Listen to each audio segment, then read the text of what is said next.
What's going on, guys? This is the Board Game Roamer, and we are continuing our playthrough of Wonder Cult of Barnacle Bay. It is getting hairy. Whew. It's rough. One of the things I think that makes this game so challenging is healing is hard to come by. There are ways to heal, but there are not many of them, so you really have to be careful about who you use, and be smart about what you do. So it's definitely proven to be a little tougher than I thought it was going to be, but I am having a blast. And as I said before, this is really the first time playing through it, so it's interesting. I hope you guys are enjoying it. And with that, let's get back to the action. So, in terms of getting back to the action, let's start with our boy Gunbjorn over here. He is in the defensive slot, which is unfortunately not going to give him any advantage in that respect. But, he's going to go. And we're just going to go ahead and have him use his 3 actions. And he's going to attack over here.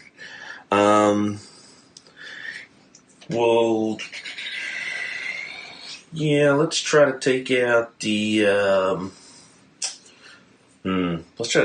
the caster. Normally he would get 4 dice, but he's going to get 3 because of the miasma. So his first action is going to be an attack on the backcaster here.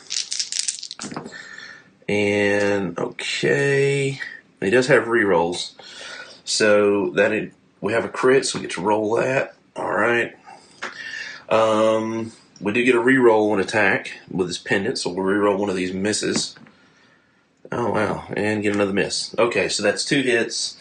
The backcaster has 1 defense, which means it takes 1 damage, which is 2. It's got 3, so it's not completely dead, but we're getting there. Next action is going to be another attack action. And that's a reroll. Might as well use it. See what happens. There's 3 hits. -1 for his defense. That's 2 for a total of 4 on the backcaster. They only have 3. So, bingo, bango. We got it. And his third is going to be to attack one of the archers. And that's 2 hits on the archers. They only have 2 XP with no defense. So he does, in fact, kill an archer. So let's go down to his mat. And we're going to give him 2 more points. It's going to put him at 12. Okay.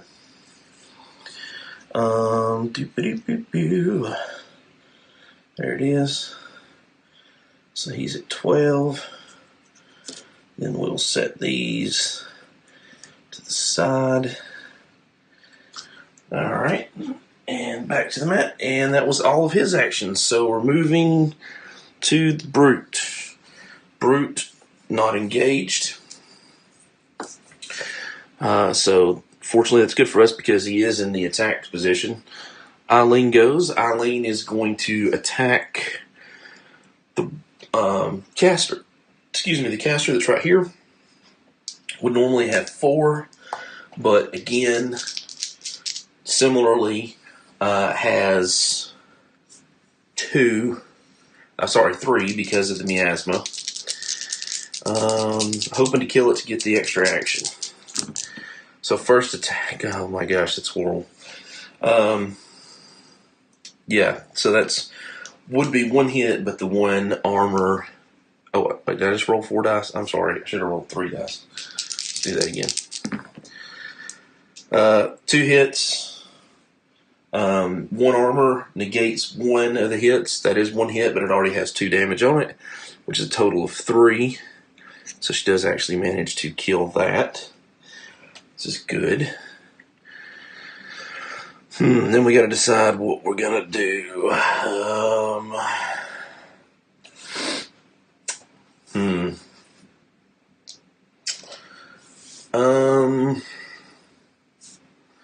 I guess I really hate to run her out there. We really need to run somebody out there that's got some hit points or good defense. Oh man. Now she could.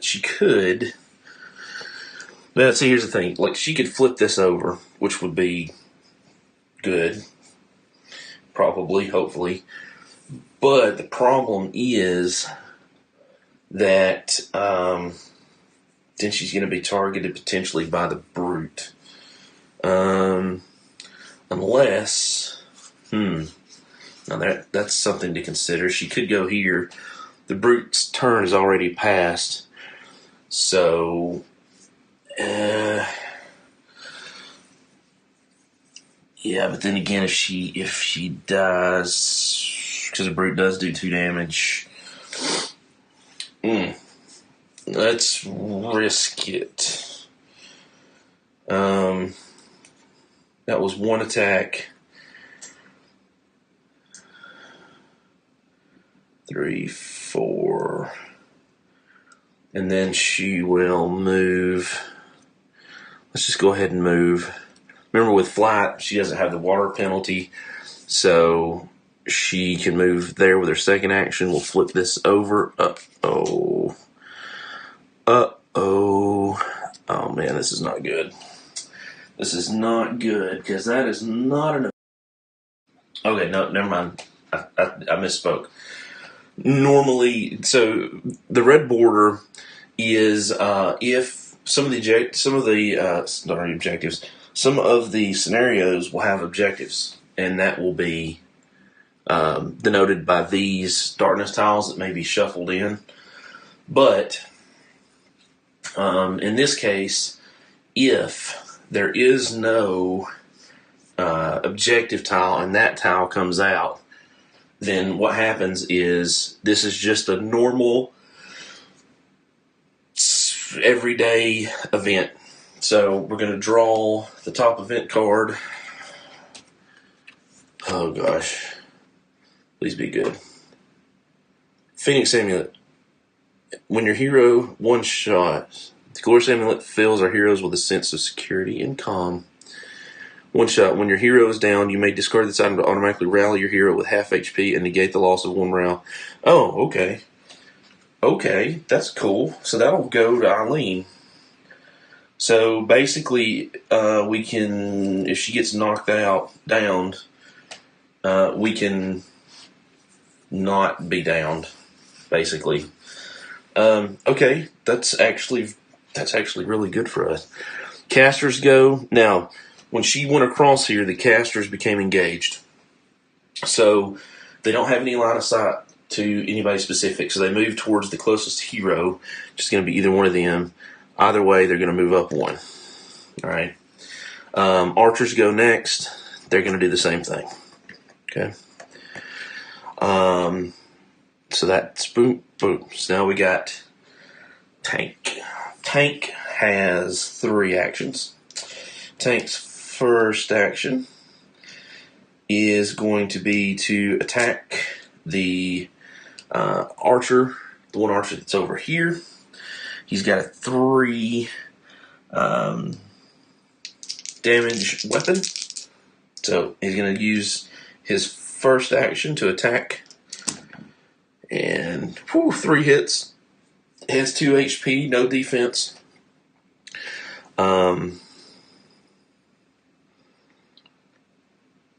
So that easily takes it out. And I just realized, let's go back down to the player map, because I did Eileen's turn and did not do her XP. So she gets 1 XP for this caster that she killed, which puts her at 4,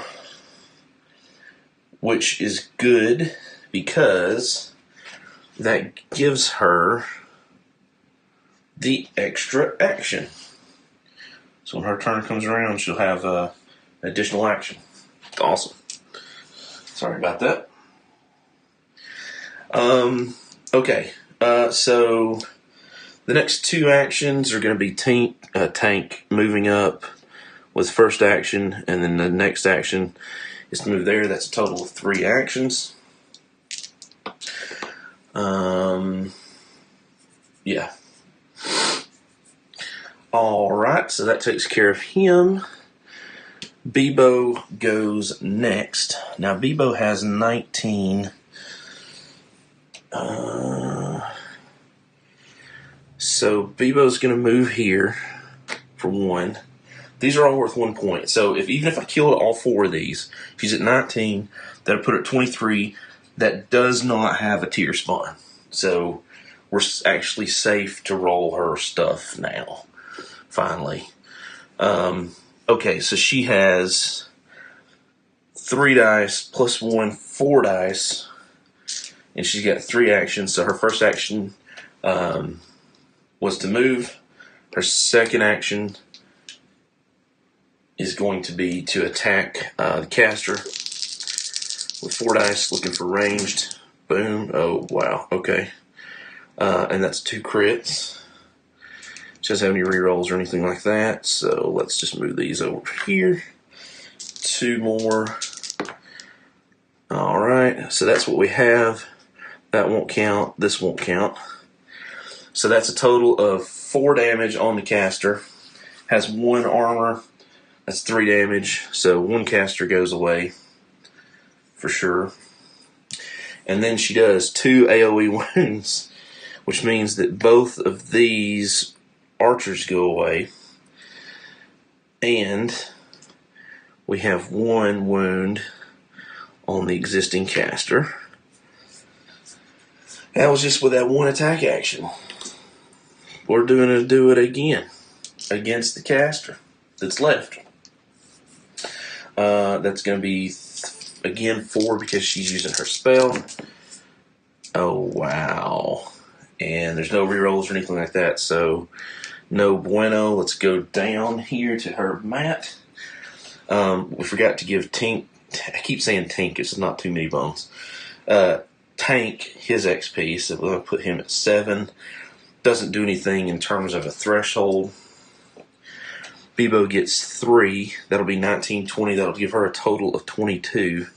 Wow, she is killing it. That AoE exploding crit, that's just nasty. Especially because it's wound. I mean, that's the thing. It's wound, which just makes it evil. Yep, so that takes care of her. So we can take these off. So she is fully done. I'm trying to get these on the side. Easy reach for myself. Cool. Alright, that takes care of her. Then we go back to the top. Gumbjorn, who has 3 actions. He's going to have to move once. He has to stop. Move again. He has to stop. Final move to here. Now this is important, and I wanted to do this because that means that this caster is going to have to target him on its turn. Okay? And he has 5 health and he's taking no damage. So if the bear... see, I keep calling it the bear shark, which is what it is, but it's called the brute, technically. If the brute takes out Eileen, we're okay because we have this Phoenix amulet. Remember, we found that for the event card. So we have the Phoenix amulet to stop it. And then we can move Gumbjorn up, hopefully, to start taking hits. That's the theory, the working theory, as it were. So that's all Gumbjorn. Brute goes. He's going to do 3 automatic damage to Eileen. She's going to roll 2 for defense. Oh my gosh, no rerolls. So she takes 3, which is more than enough to down her. So we'll use this 1 shot. You may discard this item to automatically rally your hero with half HP and negate the loss of 1 morale. Okay. So basically,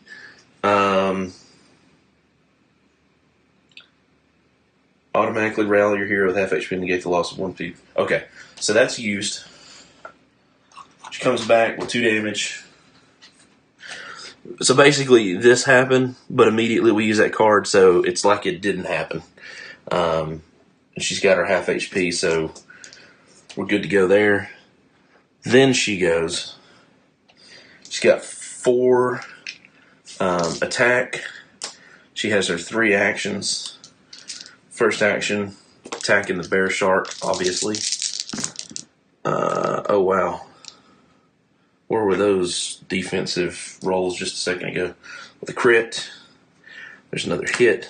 So that's a total of 5 hits. The bear shark has a defense of 2, which means that it actually still takes 3 out of the 5. So that is quite the wallop. And that was just with the first action. Next action, doing the same thing. Hopefully just as well. But we'll see.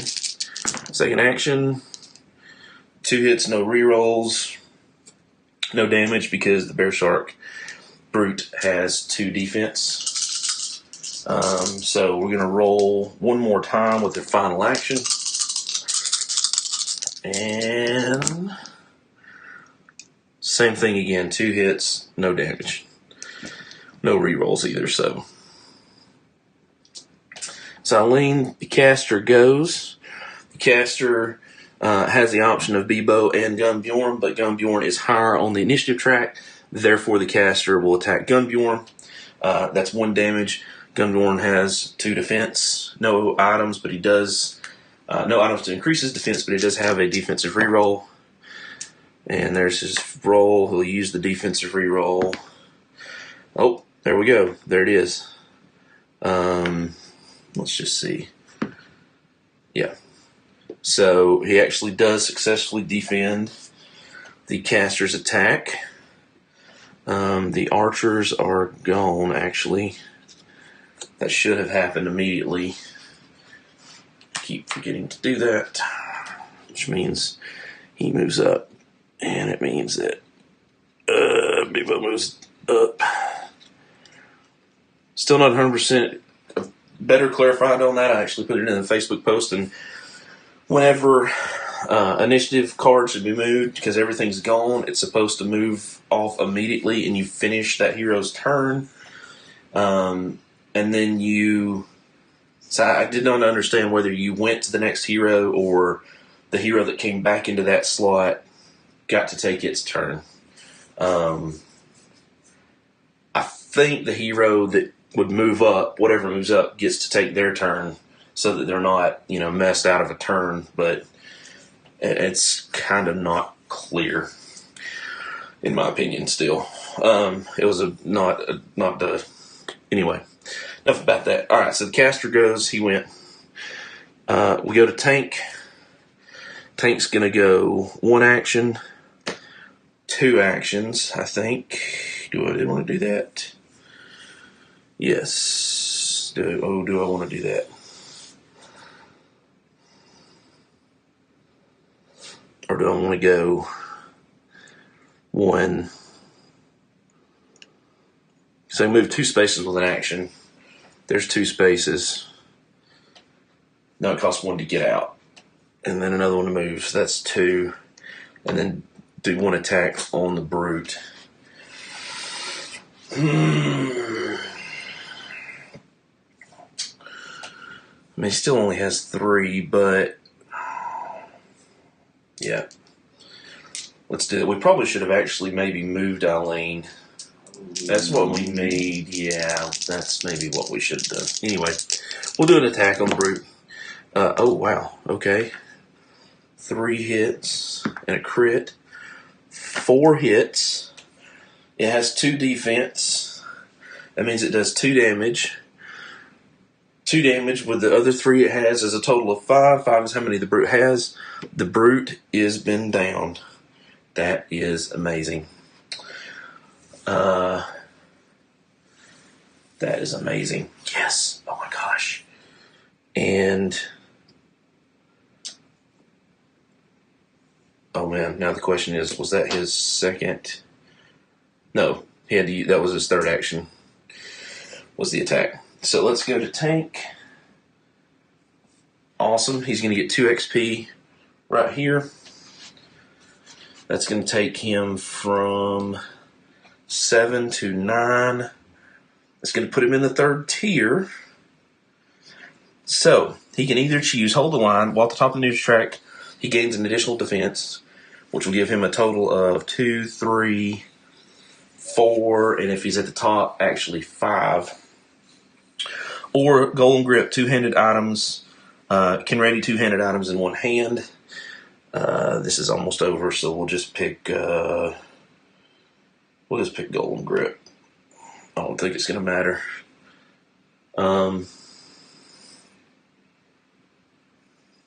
Yeah, we'll go with that. All right. Sweet. All right, Bebo next. Hopefully this is in the bag and it's academic at this point. Bebo is going to use 3 actions. Bebo is going to attack the caster. Oh, let's take this off. And with 4 dice, attack the caster. Looking for ranged. Wow, that's horrible. Holy cannoli. Oh, shoot. I did it again. The brute should have come off. All these guys move up. What did I just roll? This should have come off earlier. Only thing that should be on there is the caster. Which means she actually got 1 more die. She had 4, plus she's in the attack position now. So she hit with 1. And it would have absorbed that, so didn't matter. Second action, 5 dice, looking for ranged. Wow. Oh my gosh. That is ridiculous. Again, 5 dice, looking for ranged. Alright, so we have that. We have 1 more with a crit. 1 more with a crit. So these don't count. There's no rerolls, so that's 4, which is more than enough to take out the caster. And that will give her 23. I won't go back to her sheet. It's not going to make any difference. That's all of her actions. The caster comes out. That's all of her actions, so this moves up. And at this point in time, basically, it's purely academic. Gunbjorn will go 1 action, 2nd action to there. Eileen will go 1 action to there. Tank will go 1 action here. Bebo will go 1 action, the 2nd action there. And the scenario says, for this particular scenario, defeat all the enemies and reach the end token. So, that is where we're at. That actually completes the scenario. Alright. However, I do want to do this. I'm going to leave this up to you guys. So, we have an option. Okay. In the book, here's the scenario. There's the page. Here's the scenario. So, I'm going to read to you the end. It says, once the scenario is complete. I didn't read the beginning. I need to do that next time. I apologize. After a hard-fought battle, the Wanderers found themselves at a crossroads. With the sewers now cleared of evil, they found their path splitting. Literally. Directly ahead of them, they found a ladder bolted into the rock walls of the catacombs. The smell of rotting street food and unwashed clothes led them to believe that at the top of this rigging, they would emerge onto the streets of Barnacle Bay's slums, a compact part of town with narrow roads and numerous shacks. The Wanderers could possibly sneak into the heart of Barnacle Bay by using the roads and back alleys of the slums. To the east, an ominous glow was paired with the echoing sounds of faint chanting. Surely this must be a subterranean sect of Elderbane's followers. Confronting them now might ensure they wouldn't come to Elderbane's aid when the Wanderers finally confronted them. To the west, the sound of water rushing by could be heard ever so faintly. Perhaps this will lead to a clear waterway that might give the Wanderers a secure path around the edges of Barnacle Bay. So, we have three options. If we want to go up to the ladder and into the slums, we go to scenario 1.0A. If we want to head towards the chance, we go to 1.0B. If we want to move toward the sound of rushing water, we go to 1.0C.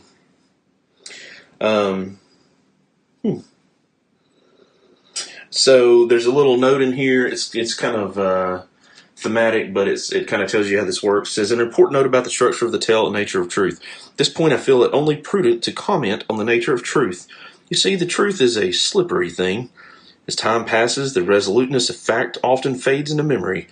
Memories are not as concrete as the events that birth them. This tome collects the stories of Barnacle Bay and presents them as they are understood.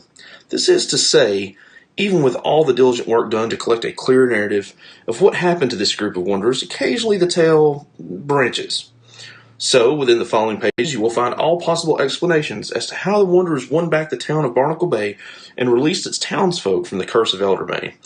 However, it is up to you, dear reader, to determine which account you believe. That's pretty cool. I like that.